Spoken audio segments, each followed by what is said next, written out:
Hi, second grade. Thanks for joining me again. We're going to continue on with Little House in the Big Woods. You need your book. I hope you have your beverage. We're going to start on page 45. We're reading chapter 3 today. Chapter 3, The Long Rifle. Every evening before he began to tell stories, Pa made the bullets for his next day's hunting. Laura and Mary helped him. They brought the big, long-handled spoon and the box full of bits of lead and the bullet mold. Then, while he squatted on the hearth and made the bullets, they sat one on each side of him and watched. First, he melted the bits of lead in the big spoon held in the coals. When the lead was melted, he poured it carefully from the spoon into the little hole in the bullet mold. He waited a minute. Then he opened the mold, and out dropped a bright new bullet onto the hearth. The bullet was too hot to touch, but it shone so temptingly that sometimes Laura or Mary could not help touching it. Then they burned their fingers. But they did not say anything, because Pa had told them never to touch a new bullet. If they burned their fingers, that was their own fault. They should have minded him. So they put their fingers in their mouths to cool them and watched Pa make more bullets. There would be a shining pile of them on the hearth before Pa stopped. He let them cool, then with his jackknife he trimmed off the little lumps left by the hole in the mold. He gathered up the tiny shavings of lead and saved them carefully to melt again the next time he made bullets. The finished bullets he put into his bullet pouch.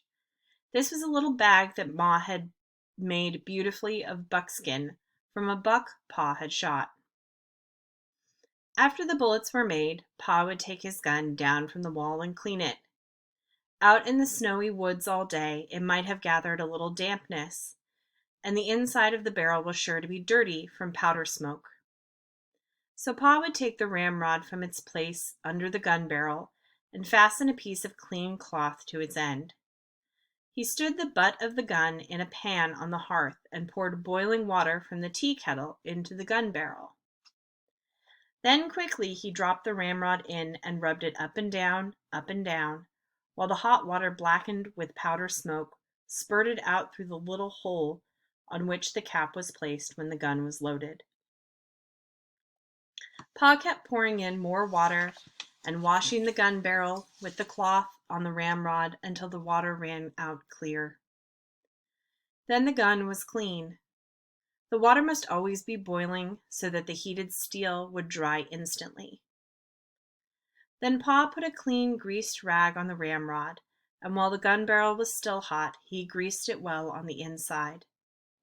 With another clean, greased cloth, he rubbed it all over, outside, even every bit of it, until every bit of it was oiled and sleek.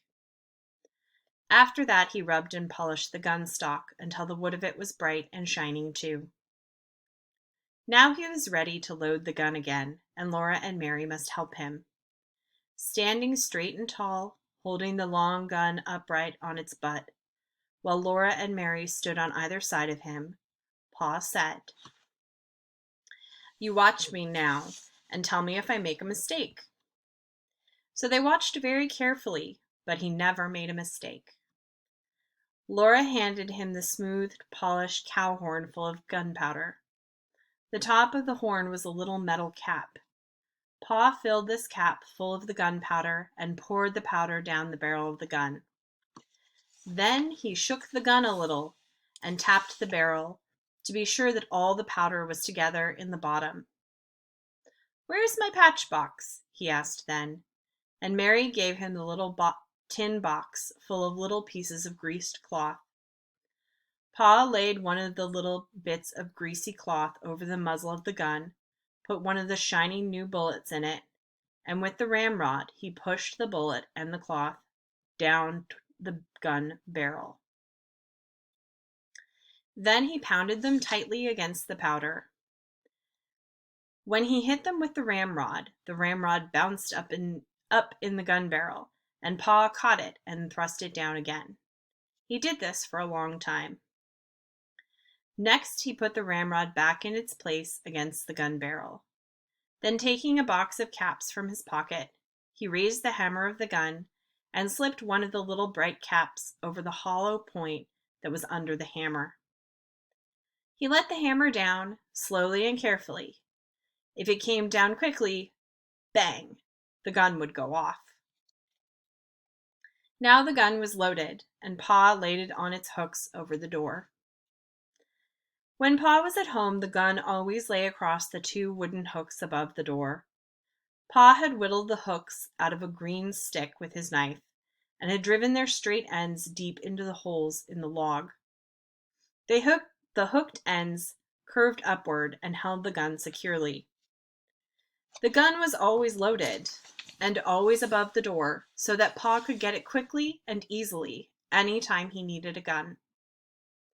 When Pa went into the big woods, he always made sure that the bullet pouch was full of bullets and that the tin patch box and the box of caps were with it in his pockets.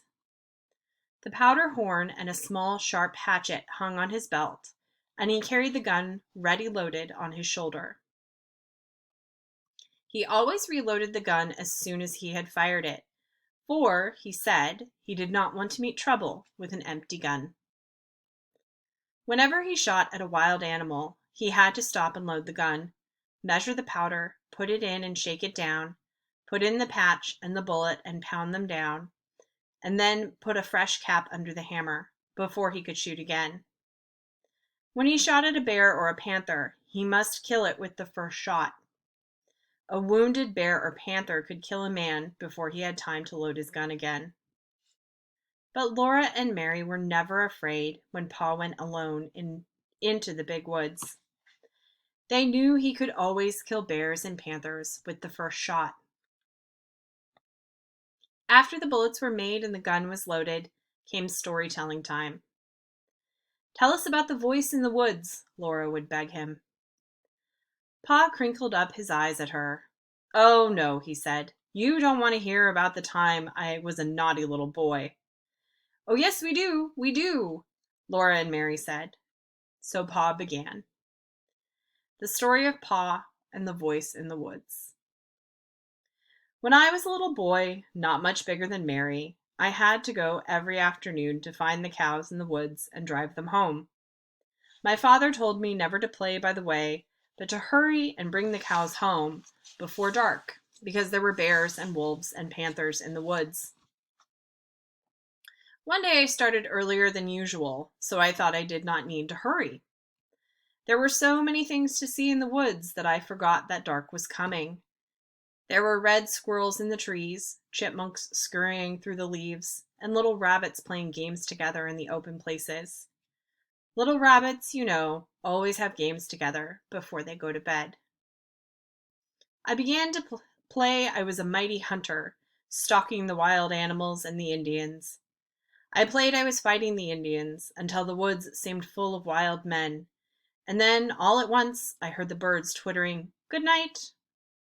It was dusky in the path and dark in the woods. I knew that I must get the cows home quickly, or it would be black night before they were safe in the barn. And I couldn't find the cows. I listened, but I could not hear their bells. I called, but the cows did not come.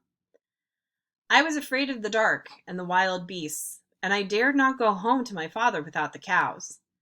So I ran through the woods, hunting and calling. All the time the shadows were getting thicker and darker, and the woods seemed larger, and the trees and the bushes looked strange. I could not find the cows anywhere.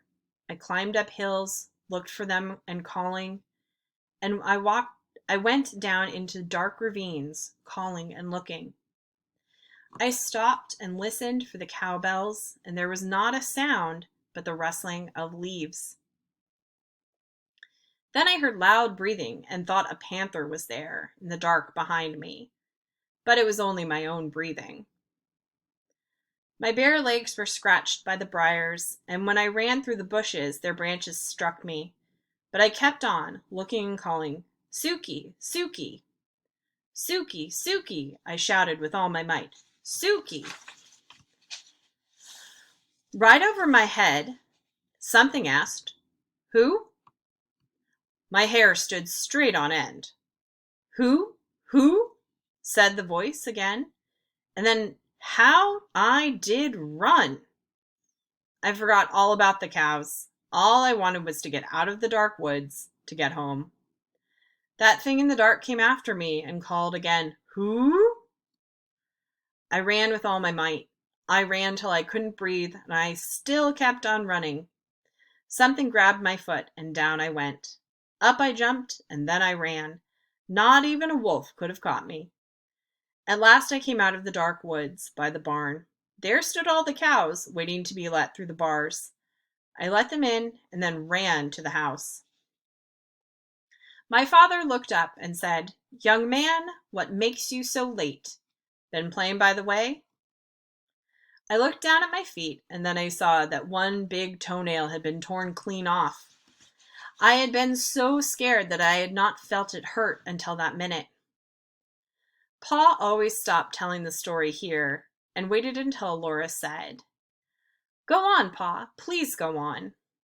"Well," Pa said, "then your grandpa went out into the yard and cut a stout switch, and he came back into the house and gave me a good thrashing, so that I would remember to mind him after that."